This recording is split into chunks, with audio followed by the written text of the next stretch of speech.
잠깐 광고 말씀 드리면요, 예배 후에 기획위원 잠시 예배 후에 1층 세미나실에서 모이도록 하겠습니다. 그 일정상 지금 내일 저희가 트레킹을 가게 되어 있는데요, 날씨 예보를 보니까 내일 11시, 12시 정도부터는 끝일 예정이어서 일단 가는 거로 하고 추후에 저희가 따로 카톡으로 공지를 하도록 하겠습니다. 자, 오늘 말씀 여러분들과 함께 계속 이어가 보려고 하는데요, 9장 38절 오늘 본문을 한번 열어주시죠.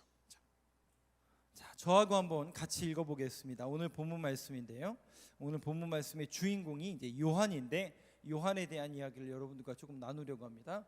같이 읽겠습니다. 시작. 요한이 예수께 여짜오되, 선생님, 우리를 따르지 않는 어떤 자가 주의 이름으로 귀신을 내쫓는 것을 우리가 보고 우리를 따르지 아니함으로 금하였나이다. 아멘. 자, 말씀 띄워놔 주시면, 자, 이 이야기, 이 질문을 지금 누가 하고 있냐면 요한이 하고 있습니다. 우리가 잘 알고 있는 그 사도 요한이 지금 무슨 질문을 주님께 하고 있냐면, 선생님, 우리를 따르지 않는 어떤 자가 주의 이름으로 귀신을 내쫓는 것을 우리가 보고 우리를 따르지 아니함으로 내가 금하였나이다, 못하겠나이다. 자, 요 내용인데, 먼저 오늘 이제 주인공이 제가 요한이라고 말씀을 드렸는데, 여러분 우리 성경에 요한이 몇 명 나오죠? 많이 나오죠, 많이 나오죠. 거기다가 제 또래에, 그러니까 제 또래라고 말하면 남자 중에 요한이란 이름을 가진 분들이 많을까요, 적을까요?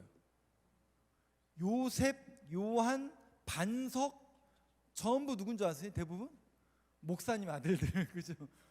저희 세대가 그래요. 요셉, 요한, 반석, 없는 이름이 거의 없었습니다. 요한, 사도 요한이 있고, 또 우리가 알고 있는 세례 요한이 있었고, 또 세례 요한 잘 아시죠?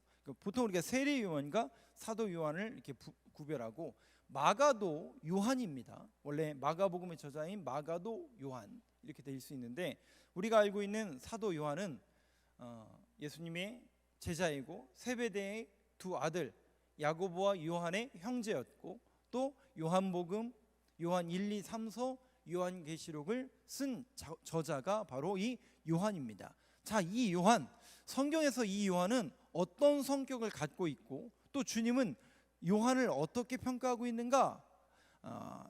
오늘 본문 말고 마가복음 3장을 한번 열어주시죠. 성경에서 이 요한에게 주님이 그러니까 별명을 붙여주시는데, 그러니까 이런 거죠. 베드로의 이름을 원래 시몬이었잖아요. 시몬의 이름에게 베드로란 이름을 주신 것처럼 야고보와 요한에게 주님께서 이런 별명을 붙여주시는데, 마가복음 3장 17절입니다. 한번 같이 읽겠습니다. 시작. 또 세베대 아들 야고보와 야고보의 형제 요한이니 이 둘에게는 보아너게 곧 우레의 아들이란 이름을 더하셨으며, 여기 보니까 별명이 뭐예요?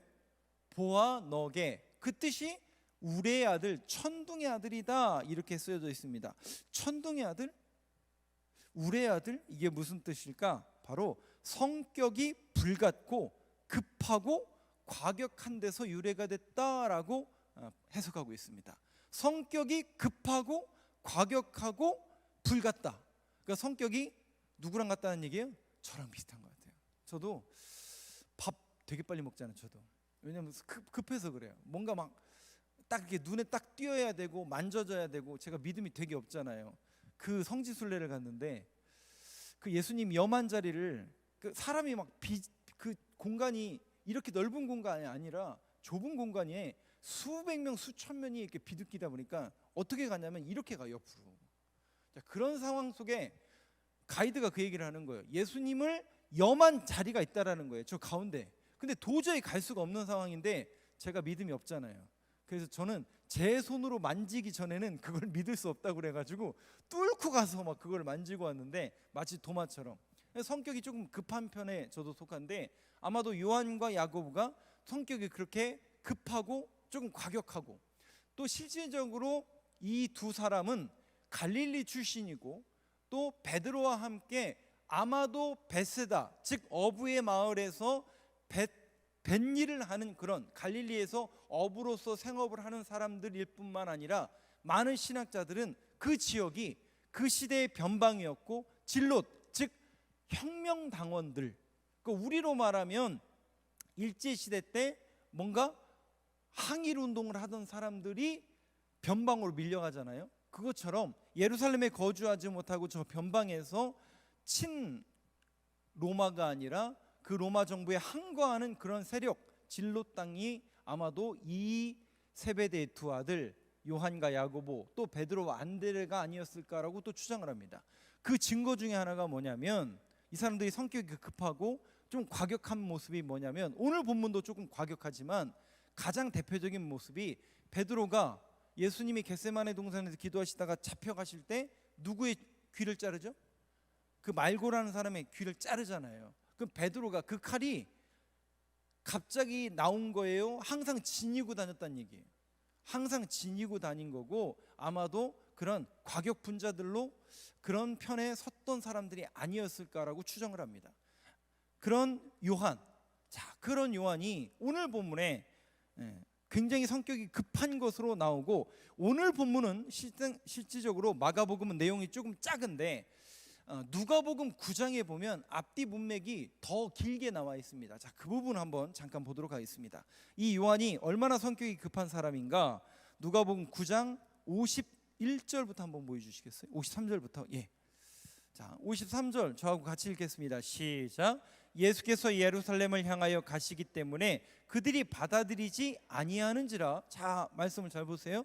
예수께서 예루살렘을 향하여 가시기 때문에 그들이 받아들이지 아니하는지라. 지금 주님이 사마리아를 통과해서, 그러니까 유대인들은 건너지 않는 사마리아를 통과해서 예루살렘으로 지나가시는데, 54절 한번 보여주시죠. 같이 읽겠습니다. 시작. 제자 야고보와 요한이 이를 보고 이르되, 주여, 우리가 불을 명하여 하늘로부터 내려 저들을 멸하라 하기를 원하시나이까. 55절 같이, 55, 56절 같이 읽겠습니다. 예수께서 돌아보시며 꾸짖으시고 함께 다른 마을로 가시니라. 여러분, 이 스토리 아세요? 이 스토리가 원래는 오늘 본문하고 연결되는 본문이에요. 그런데 마가복음에서 이 내용이 빠져 있죠. 여기에도 보면 54절 다시 한번 띄워주시겠어요? 야고보와 요한이 어떻게 해요? 그 지역 사마리아 사람들이 유대인들과 관계를 하지 않기 때문에 도움을 주지 않는 거예요. 그래서 어떻게 하냐면, 주여, 우리가 불을 명하여 하늘로부터 내려 저들을 멸하라 하기를 원하시나이까. 돕지 않는, 하나님을 주님으로 인정하지 않는 저들을 불 내려서 심판하라, 명하리이까. 그러니까 이 요한과 야고보의 성격 자체가 급하고 과격하고 뭔가 막 딱 떨어져야 되고 눈에 확 잡혀야만 믿는 좀 그런 사람들이었던 것으로 보여집니다. 그때 주님은 55절과 56절에서 그들을 돌아보시고 꾸짖으시며, 아니야. 근데 이 번역을 다른 성경에서 보니까 이렇게 번역하더라고요. 야, 너희는 무슨 정신으로 말하는지 모르고 있구나, 이렇게 번역을 하더라고요. 너희가 지금 무슨 정신으로 말하고 있는지 모르고 있구나. 그러니까 이 야고보와 요한이 지금 어떻다는 거예요? 제정신이 아니구나 라고 주님이 그들을 책망하고 꾸짖고 있는 것을 볼 수 있습니다. 이런 요한과 야고보, 특별히 요한이, 오늘 본문 다시 한번 보여주시겠어요? 그런 성격 자체가 급하고 과격하고 조금 뭔가 그런 사람이 요한이었는데, 이 요한이 예수님께 이런 질문을 하는 겁니다. 다시 한번 본문을 보세요. 요한이 예수께 여짜오되, 선생님, 우리를 따르지 않는 어떤 자가, 그러니까 우리를 따르지 않는데, 그러니까 예수님과 함께하지 않는데 어떤 자가 주님의 이름, 예수님의 이름으로 귀신을 내쫓는 것을 우리가 봤는데, 그러면 귀신이 쫓겨갔다는 얘기예요? 안 쫓겨갔다는 얘기예요? 쫓겨간 거예요. 봤는데 우리가 보고 우리를 따르지 아니함으로 못하게 했습니다. 여러분, 이게 무슨 얘기일까요? 요거 내용을 앞에랑 연결해 볼게요. 우리 지금 마가복음을 계속 연결해서 오잖아요. 변화산 기억나시죠? 변화산에 누굴 데리고 가요? 요한과 야고보와 베드로를 데리고 올라가잖아요. 너무나 황홀한 광경을 보고 초막을 짓고 여기서 살고 싶다라고 고백했지만, 야, 내려가자. 우리가 있어야 될 곳은 여기가 아니라 저 세상이다. 귀신 들린 세상을 향해서 우리가 나아가자 라고 내려갔더니 제자들이 뭐하고 있어요? 귀신 들린 아이를 못 고치고 있는 거예요. 그죠? 그러니까 그 제자 공동체는 귀신 들린 아이를 못 고치고 있었다고요. 그런데 그 다음에 이어지는 게 뭐냐면 바로 이 스토리예요. 그러면 자기들은 예수님을 쫓아다니고 예수님의 수제자요, 예수님의 어떻게 보면 순서로 말하면 1, 2, 3등급에 있는 그런 제자들인데 세상에 함께하지 못하는데 예수님의 이름으로 귀신을 물리치는 저 무리가 있다면 요한이 어떤 마음으로 지금 이거를 고발하고 있을까요? 그래서 많은 신학자들은 이것은 요한의 영적인 열등감이다라고 표현합니다. 영적인 시기, 영적인 질투. 예. 이게 요한 이 사람 자체가 그러니까 조금 성격도 급하고 과격하고 뭔가 딱 잡혀야 되고 열매가 맺혀야 되는 이런 이제 그런 류의 사람인데 자신들은 못 고쳤는데 아니 예수님의 이름으로 저 사람들은 귀신을 내쫓는 것을 보니까 아니 너희들은 예수님 쫓아다니지도 않는 사람들인데 제자는 우리가 제자이고 우리가 너희들보다 훌륭한 제자들인데 그런 영적인 열등감 속에서 그것을 금한나이다라고 주님께 지금 뭐 하는 거예요? 고발하는 거면서 내가 못하게 했나이다라고 자연스럽게 예수님으로부터 뭘 받을 생각을 했을까요? 그런 의도와 그 모든 게 지금 이 안에 깔려 있습니다. 그러니까 38절을 그 요한이 어떤 사람인지를 여러분들이 정확히 알면 이 질문을 딱 알 수 있는 거죠. 그럼 주님은 이 질문과 요한의 마음을 아셨을까요? 몰랐을까요? 다 알죠. 영적인 질투와 영적인 시기와 지금 네가 뭘 이야기하고 있는지 네가 제정신이 아니구나 라고 주님이 말씀하고 있는 것처럼 주님은 그의 마음을 쏙쏙들이 알고 있다라는 것이죠. 자, 그때 주님이 어떤 말씀을 하시는가 39절 한번 열어주시죠. 한번 저하고 같이 읽겠습니다. 시작. 예수께서 이르시되 금하지 말라. 내 이름을 의탁하여 능한 일을 행하고 즉시로 나를 비방할 자가 없느니라. 놀랍게도 사도 요한은 칭찬받을 줄 알았고 내가 한 일이 당연한 주님으로부터의 좋은 결과를 얻을 거라는 착각 속에서 빠져 있었다라는 것을 우리가 이 대답을 통해서 단번에 알 수가 있죠. 오히려 주님은 아니야, 금하지 마. 오히려 허락해. 예수님의 이름으로 귀신을 내쫓는 것을 허락해 라고 말씀하고 있습니다.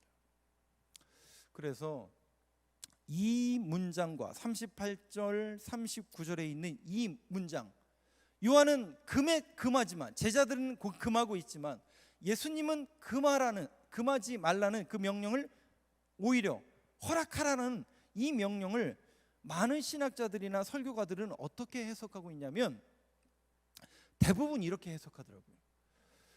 과연 이 시대 속에서 한국교회가, 다시요, 또 한국교회에 대한 문제를 거론하시더라고요. 이거는 교회의 문제이고 지금 영적인 질투와 영적인 열등감과 영적인 시기에 빠져 있는 한국교회를 질책하더라고요. 대부분 설교가가. 그러면서 뭘 얘기하냐면 자꾸 우리끼리만이라는 거예요. 우리가 잘 돼야 되고 내가 잘 돼야 되고 내가 먼저 잘 돼야 되고 우리 교회가 먼저 커져야 되고 우리 교회가 사람이 많아져야 되고 일단 우리부터라는 거죠. 우리 남의 교회에 어떻게 되든지 말든지 일단 우리부터 잘 되고 봐야 되지 않느냐. 썩 그렇게 틀린 말은 아닌 것 같지 않나요? 일단 잘 돼야 되는 게 정상 아니에요? 그렇잖아요. 우리 잘 돼야 되잖아요. 우리 교회 잘 돼야 되고 우리 교회 숫자 많아야 되고 우리 교회 커져야 되고. 아니 그게 뭐 그렇게 목사님 잘못됐습니까? 근데 여러분, 제가 여러분들에게 또 우리 교회에 바라는 것이 있다면 단 하나입니다. 저는 성숙을 지향합니다. 성숙해지고 성장하기를 원합니다. 양적인 것으로 커지는 것을 우리는 성숙과 성장이라고 이야기하지 않습니다. 건강해져야 돼요. 교회가 건강하게 성숙해져야 되고 건강하게 성장해야 됩니다. 제가 예전에 들었던 그 설교가의 목사님의 한 에피소드를 말씀드릴게요. 이 목사님이 30대 중반에 미국으로 유학을 가셨어요. 근데 좋은 기회가 있어서 한 70명, 100명은 안 되고 아이들까지 이렇게 다 모아도 한 100명 정도 주일 예배를 드리는, 그럼 괜찮죠. 미국 사회에서 100명 정도 주일 예배 이렇게 아이들까지 해서 드리면 괜찮은 교회죠. 그런 교회에 이제 담임을 하실 수 있는 기회가 주어진 거예요. 이게 젊은 목사님이 30대 중반 정도 됐는데, 그런데 그 지역 바로 옆에 굉장히 큰 한인 교회가 있었대요. 막 10,000명 가까이 모이는 그런 굉장히 큰 한인 교회인데, 그 굉장히 큰 한인 교회다 보니까 그 한인 교회에서 여름에 이제 부흥성회를 하면 누구를 모셔오냐면 이름만 대면 알 수 있는 한국에서 제일 유명한 목사님들을 초빙해 오는 겁니다. 왜냐하면 이제 교회가 막 큰 교회고 당연히 이제 돈도 많으니까 티켓팅을 해서 가장 유명한 목사님들 이렇게 모셔서 말씀 집회를 하는 거예요. 근데 이 목사님의 귀에 그 해에 오는 목사님이 자기가 가장 존경했고 멘토로 삼던 그 목사님이 강사로 오신다는 소식을 듣고 너무나 기뻐서 교인들에게 우리 다음 주일 예배에는 저 옆에 경험하기 어려운 목사님이니까 그 목사님이 그 교회에 온다고 하니 우리 다음 주에는 거기 가서 예배 드립시다 라고 이렇게 제안을 한 거예요, 교인들한테. 그랬더니 예배가 끝나고 사무실을 딱 갔더니 장로님들이 지키고 서 있는 겁니다. 그 교회 장로님들이 몇 분 안 계시지만 장로님 딱 지키고 서 계셔서 목사님하고 잠깐 면담을 해야 되겠다 딱 들어갔는데, 그 분들이 하는 얘기가 제가 이렇게 워딩으로 적어놨는데 이러더라는 거예요. 목사님, 아무리 좋은 취지라도 우리 교회 성도들이 그 교회 가서 집회를 참석하고 은혜를 받다 보면, 아니 지금 우리 교회도 아쉽고 어려운 형편인데 교인들 거기 다 뺏기고 헌금 거기 다 가서 하면 어떡하려고 그러십니까? 그러면서 목사님이 아직 경험이 없고 젊으셔서 그러신 것 같은데 좀 재고해 주시기 바랍니다, 이러시더라고요. 여러분들은 조금 이 부분에 어떻게 생각하시나요?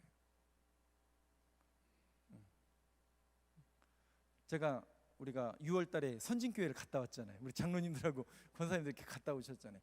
주일 예배를 다른 교회 가서 헌금들 다 예. 주일 예배만 드린 게 아니라 거기서 주일 예배 헌금도 거기다. 아니 그 교회는 안 해도 그렇죠. 근데 여러분, 이제 이 부분에 대해서 조금 여러분들이 관용적인 태도를 조금 보여주셨으면 좋겠어요. 그러면 여러분들한테 제가 그런 이제 피드백을 저도 받았을 거 아니에요. 이 똑같은 지금 제가 10여 년 전에 들었던 이 목사님의 그 설교 속에서 나왔던 이 워딩이 똑같이 피드백으로 오는 경우가 있었어요. 근데 저는 이제는 여러분들에게 담대하게 말씀드릴 수 있습니다. 그러면 여러분은 한번 생각해 보세요. 예전에 그러면 우리 교회 말고 은혜 받는 자리에 여러분들 가시지 않았어요? 기도원을 찾아서 가시고 금요 심야를 가시고, 주일 예배는 안 갔지. 그렇죠, 주일 예배는 안 갈 수도 있지만 여러분 정말 중요한 게 뭐죠? 정말 중요한 게 뭡니까? 교회가 커지는 거요? 굉장히 중요합니다만은 그거보다 더 중요한 것은 저와 여러분들의 신앙이 성장하는 겁니다. 신앙이 자라야 되는데 제가 미숙하고 제가 다 잘하지 않잖아요. 여러분, 저는 이걸 여러분들한테 공공연하게 말씀을 드립니다. 사람은 다 달란트라는 게 있습니다. 그리고 오히려 교회도 목사님들이 몇 명 있고 또 전도사님들이 있습니다. 그러면 여러분 생각해 보세요. 우리 조혜준 전도사님이 이제 신학교 3학년이죠. 저분이 3학년인데 나이 차이는 저거 어마어마하게 나죠. 저분 23살인가 22살인가 밖에 안 됐어요. 근데 저분이 제가 깜짝 놀랄 정도로 저보다 훌륭해요. 그럼 여러분, 그거는 저분의 뭐예요? 달란트죠. 그건 저한테 없어요. 죄송하지만 저는 여러분들의 우리 교회 담임 목사이지만 만능은 아닙니다, 여러분. 여러분 만능을 기대하지 마세요. 그래서 제가 가장 은혜 받았던 설교 중에 하나가 그 유기성 목사님이 그 얘기 담대하게 하셨잖아요. 아무리 봐도 우리 교회 부목사님 중에 누구 이름을 거론하시더라고요. 저분의 기도는 정말 대단하다고. 그러면서 그분한테 안수받으면 치유받을 확률이 나보다 더 많다는 얘기를 담대하게 하시는 거예요. 그럼 여러분 한번 생각해 보세요. 그러면 이거 담임 목사님보다 부목사가? 여러분, 저는 거기에 열등감을 안 갖는다니까요. 그게 중요한 게 아니잖아요. 당장 급한 사람이 고침을 받아야 되고 우리의 신앙이 성숙해져야 되고, 아니 뭔가 저만의 달란트 또 있겠죠. 저한테 부족한 게 다른 사람들한테 있겠죠. 그것을 합력하여 선을 이루어 교회 공동체를 나아가는 거지 혼자, 여러분 아니라니까요. 여러분 오해하지 마세요. 이 부분에 대해서 절대로. 우리는 자꾸 그런 부분이 앞선다고요. 네. 그래서 어떤 한 분의 역량과 실력과 능력으로 이것만 이렇게 커지는 것을 기대하는데 죄송합니다. 그래서 결과가 어떤데요? 그래서 한국교회가 정말 건강해졌냐라고 피드백을 받아보시잖아요. 근데 결과는 그렇지 않잖아요. 근데 정말 건강한 교회를 리서치하고 건강한 교회를 조사해 보잖아요. 죄송합니다만 담임 목사의 역량은 그렇게 중요하지 않습니다. 성도들이 건강하고요, 성도들이 공동체로 잘 모이고요, 성도들이 소그룹 모임을 활발하게 하면 그 교회가 건강한 교회가 되더라고요. 조금 더 리얼하게 말씀드려요. 담임자는 하나의 직책일 뿐입니다. 그래서 정말 건강한 교회는 담임자가 누가 오든지 간에 성도들이 건강해서 성도들이 유기적으로 움직이는 그런 교회가 정말 건강한 교회입니다. 그럼 담임 목사님은 아무것도 안 하느냐? 아닙니다, 여러분. 그거는 하나의 직책이고 역할이 있을 뿐인 거예요.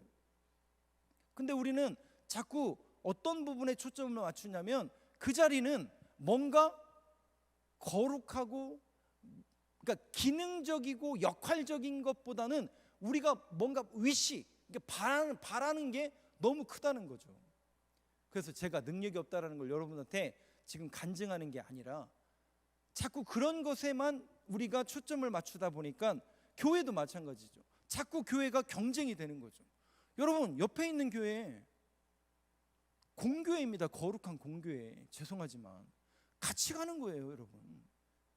그래서 저는 여러분들에게, 여러분들이 은혜 받는 자리라면 여러분들 가셔야 돼요. 그리고 여러분들이 신앙이 성숙해지셔야 돼요. 그리고 우리 교회도 덩달아서 같이 성숙하는 겁니다. 그래서 이 부분에 여러분들이 오해가 없었으면 좋겠고요. 이제는 거룩한 공교회를 위해서 기도해 주세요. 우리 교회뿐만 아니라 옆에 교회, 개척교회, 연약한 교회, 우리보다 더 힘든 교회를 위해서 여러분 늘 자원하는 마음을 심어주시고요. 그 교회에서 열등감과 시기감과 질투를 갖지 마세요. 아니 저 교회는 어떻게 큰데 우리는 안 돼. 안 되겠죠. 거기는 뭔가 거기에 달란트가 있겠죠. 그러니까 우리는 배워와야 되는 거죠. 거기는 어떻게 그렇게 되는가? 자꾸 배워오고 우리 교회는 이게 왜 안 되는가? 저는 여러분들에게 계속 권면의 말씀을 드리는 겁니다. 저는 여러분들이 소그룹으로 또 교인들끼리 모였을 때 교회 얘기를 하셔야 돼요. 제 얘기를 하셔야 되고요, 교회 얘기를 하셔야 되고요. 우리 목사님은 왜 이렇게 설교도 못하고 이것도 못하고 저것도 못하고. 그게 정상이에요, 여러분. 근데 여러분들이 소그룹에서 내가 사는 게 이거고 내가 이거 샀는데 저거 샀는데 이거 없는데 저거 없는데, 여러분 그러면 세상 모임하고 뭐가 다르죠? 근데 우리는 그런 모임이 아니잖아요. 교회에서 목사와 교회와, 그러면 우리가 이제 조금 더 건강한 선교회라면 그러면 우리는 뭐 할까? 어떤 선교를 할까? 어떤 일을 할까? 하나님의 일을 할까? 거기로 나아가야 되는 거죠. 아직 그 방향이 우리가 안 잡혔을 뿐인 거죠. 여러분들이 이 부분에 대해서 항상 견지하셨으면 좋겠고요. 이제는 성숙을 지향해야 됩니다. 그리고 이제 앞으로 또 우리가 다다음 주가 명절 주간인데, 저는 명절 주간에 고향 내려가시는 분들은 꼭 주일 예배를 그 고향에서 드렸으면 좋겠습니다. 주일 예배 헌금 그 교회에다 하시고요. 그리고 여유가 되신다면 교회 목사님한테 선물, 명절 선물 제가 주라고 하지 않고 주님이 주라고 하셨다라고 딱 한번 줘보세요. 그럼 여러분 그거 받는 그 목사님이 그 교인과 그 교회를 향해서 얼마나 감사한 마음 갖겠어요. 이건 여러분 이제 우리가 거룩한 공교회라는 공동체 커뮤니티 의식을 가져야 됩니다. 열등감을 갖는 게 아니라 시기를 갖는 게 아니라 우리가 못하면 배워오면 되는 거예요. 우리보다 연약한 교회가 있다면 우리가 흘려보내는 겁니다. 그래서 거룩한 공교회가 합력하여 선을 이루는 공동체를 지향해야 되고 그런 방향으로 나아가야 되는 그런 목적과 방향이 반드시 우리들에게 주어져야 된다는 거죠. 주님도 허락하셨어요. 주님도 허락하셨어요. 그런데 제자 공동체는 어때요? 야, 우리는 아직도 못하는데, 이것도 못하는데, 저것도 못하는데 쟤네는 왜? 그건 시기 질투의 대상이 아니라니까요. 이것은 거룩한 공교회입니다. 주님은 그것을 허락하고 계신 것을 볼 수 있습니다. 즉 조금 더 여러분들에게 이 부분에 대해서 말씀을 드리면, 오늘 본문은 실질적으로 이 내용이 앞뒤로 없지만 이 본문이 진행되는 곳이 누가복음 아까 보신 것처럼 사마리아 지역을 관통하는 거예요. 그 사마리아 지역은 그 시대의 연약한 자들이에요. 버림받은 사람들이에요. 이스라엘 사람들로부터 욕먹던 그런 곳이에요. 그리고 한번 또 내용을 한번 보시죠. 40절부터 한번 읽도록 하겠습니다. 주님의 의도를 한번 여러분들이 한번 보시죠. 40절부터 같이 읽어보겠습니다. 시작. 우리를 반대하지 않는 자는 우리를 위하는 자니라. 41절입니다. 누구든지 너희가 그리스도에게 속한 자라 하여 물 한 그릇이라도 주면 내가 진실로 너희에게 이르노니 그가 결코 상을 잃지 않으리라. 41절. 또 누구든지 나를 믿는 이 작은 자들 중 하나라도 실족하게 하면 차라리 연자맷돌이 그 목에 매여 바다에 던져지는 것이 나으니. 말씀을 띄워놔 주세요. 42절. 여기 보세요. 작은 자. 그 작은 자가 누구예요? 어린아이 하나였어요. 주님은 그 어린아이에게 하는 것이 하나님께 하는 것이라고 얘기했어요. 뭘 말합니까? 사마리아, 작은 자, 연약한 자, 어려운 자들을 향해서 주님은 이제 주님의 사랑을 흘려보내고 그들을 섬기라라고 이야기하고 있습니다. 오히려 주님은 더 많이 가져라, 더 커져라, 너희들이 더 능력을 발휘해라, 그런 말씀을 성경에서 찾을 수가 없어요. 오히려 주님은 이 작은 자에게 하는 게 나에게 하는 것이다. 그 사마리아 사람들에게, 그 연약한 자들에게, 귀신, 나그네, 과부, 고아에게 하는 것이 곧 나에게 하는 것이니 그들에게 주의 사랑을 흘려보내라, 그리고 그들을 섬기라라고 주님께서 명령하고 계시니, 오늘 이 시대 속에서 우리 교회가 나아가야 될 방향은 그들을 향해서 주의 사랑에 눈을 뜨고 그들을 향해서 주의 사랑을 계속 선포해야 된다는 것이죠. 자, 그런데 이 이야기가 실질적으로 왜 나왔냐면 지난주 설교 때문에 그래요. 34절 한번 보여주시죠. 지난주 제목이 안 생각나시겠지만 이 말씀 보면 다시 생각날 겁니다. 한번 같이 읽겠습니다. 시작. 그들이 잠잠하니 이는 길에서 서로 누가 크냐 하고 쟁론하였습니다. 전부 제자들의 공통된 관심사와 목표와 가치관과 그 이야기 주제가 뭔지 아세요? 야, 누가 크냐에 누가 크냐. 제자들 중에 누가 크냐에 누가 크냐. 여러분, 교회가 그러고 있으면 안 되잖아요. 이게 무슨 성공을 지향하는 그런 공동체가 아니잖아요. 몇 명 모였느냐, 헌금이 얼마냐, 그 교회 규모가 얼마냐, 재산 가치가 얼마냐, 이건 여러분 세상적인 기준이잖아요. 우리 언제까지 이 열등감에서 벗어나지 못하고 있는 거죠? 이제는 이 부분에 있어서 여러분 벗어나셔야 돼요. 여러분들이 성장하고 성숙한다라는 것은 그 부분에서 벗어나서 하나님이, 주님이 성경을 통해서 뭘 요구하시고 뭘 하는지 그걸 하는 교회를 만들어야 됩니다.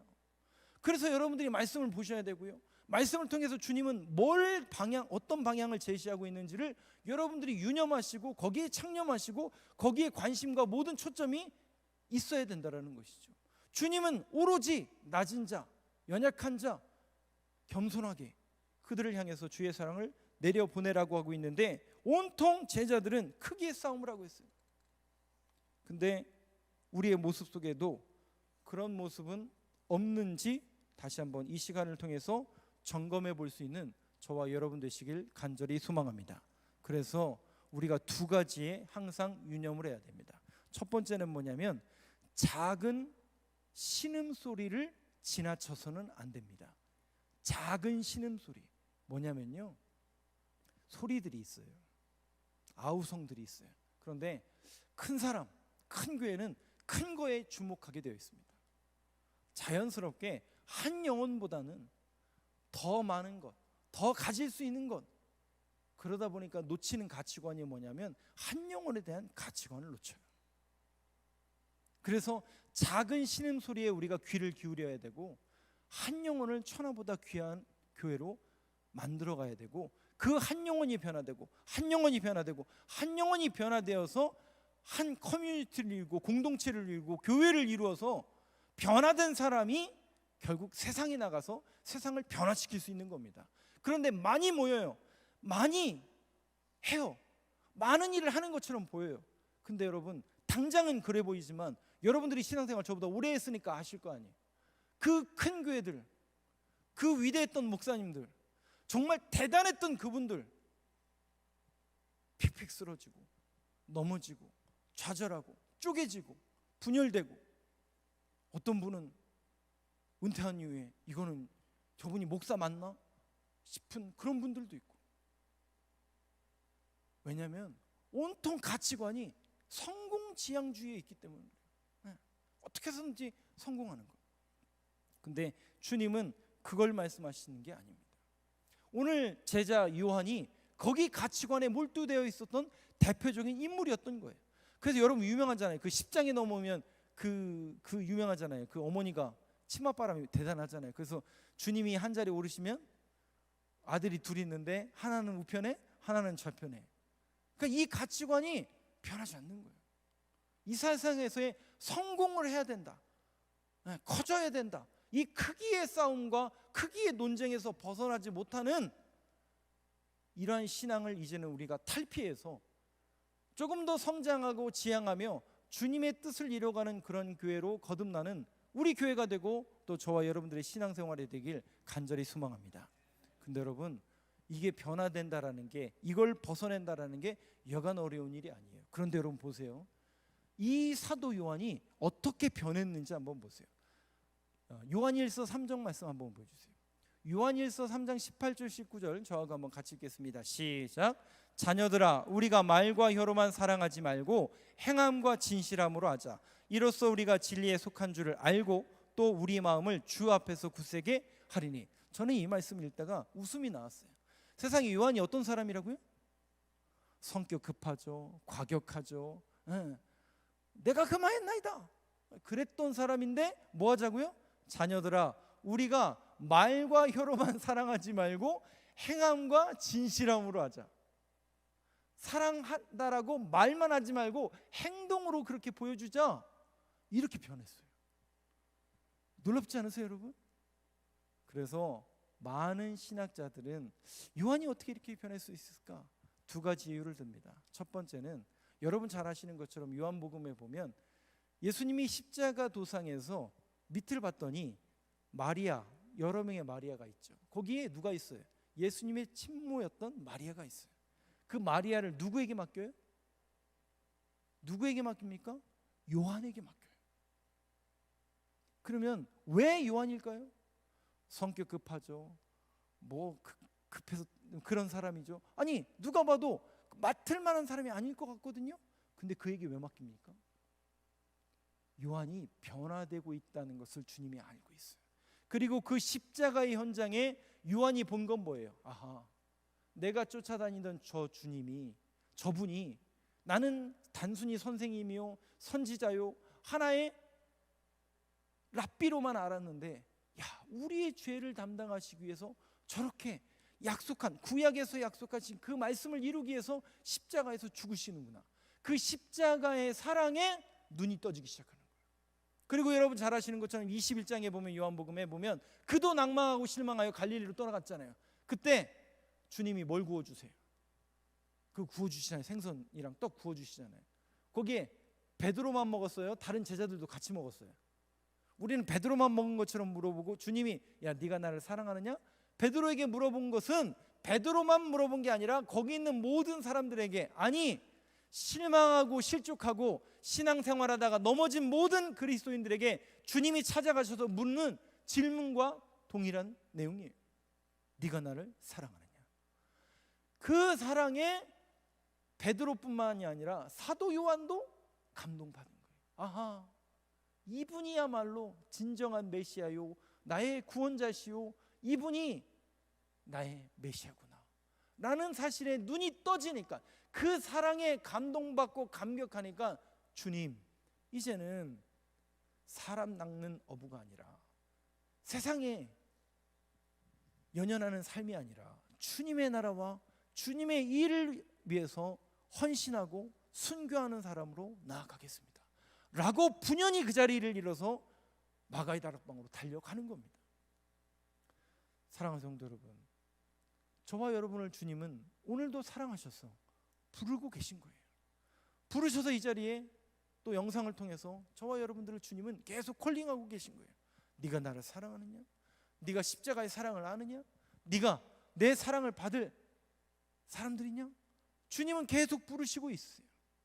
오늘도 저와 여러분이 그 주님의 십자가 밑에, 그 주님의 부르심 밑에, 그렇습니다 주님, 내가 다시 한번 십자가를 지겠습니다. 그 십자가의 은혜 앞에 내 모든 것을 내려놓겠습니다. 내 인생 속에서 주님이 나를 사랑하시고 나를 붙드시고 나와 함께 하신다는 이 사실이 진정한 은혜이고 행복임을 다시 한번 자각하며 그 주님 앞에 사랑의 고백을 올려드릴 수 있는 저와 여러분이 되길 간절히 소망합니다. 너무나 아이러니한 것은, 너무나 또 재밌는 것은 세베대의 두 아들이 야고보와 요한이잖아요. 근데 야고보는 성격이 급해서 그런지 사도 중에 제일 먼저 순교를 당해요. 사도행전 12장에 보면 헤롯 왕이, 분봉왕이었던 헤롯 왕이 야고보를 죽이잖아요. 그게 이 야고보예요. 그런데 놀랍게도 이 요한은 가늘고 길게 살아요. 네. 다른 제자들 다 죽고 한 세대, 두 세대 지난 동안 살아 있었어요. 근데 여러분, 그 삶이 쉬웠을까요? 아닙니다. 기독교인들이 매일 박해가고 사자굴에 들어가고 예수 믿는다는 이유만으로 모든 교회가 철퇴를 당하는 그것을 눈으로 목도해야만 했어요. 그들에게 격려를 해야 돼요. 주의 사랑을 선포해야만 했어요. 내가 그 사랑을 입은 자다, 그 사랑을 내가 안다 라고 기독교인들을 격려하기 위해서 쓴 편지가 요한복음, 요한 1, 2, 3서, 요한계시록입니다. 사랑하는 성도 여러분, 늘 주님의 사랑을 깨닫고 그 십자가 밑에 우리의 모든 것을 내려놓을 수 있는 결단과 순종과 그 믿음의 고백이 오늘 이 시간 저와 여러분들의 고백이 되길 간절히 소망합니다.